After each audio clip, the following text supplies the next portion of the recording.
শুভ দুপুর বন্ধুরা, কেমন আছো? তো আমি একটা দুলহান সেট নিয়ে এসেছি, খুব সুন্দর হাতের। একটু দেখতে পারো সবাই, কেমন বলবে। আর যারা নিতে ইচ্ছুক তারা যোগাযোগ করবে। তো এটা সিস্টেমটা আমি একটু দেখিয়ে দিচ্ছি। এটা একটা মোটার ওপর এটা আছে। এই পিসটা এরকম হবে চড়ার মধ্যে, আবার এই মাথায় আছে এটা একটু সেম একদম।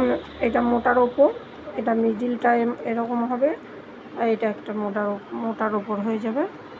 তো দুলহান সেটটা কেমন লাগছে একটু সবাই কমেন্ট করবে। লটকনটাও আছে।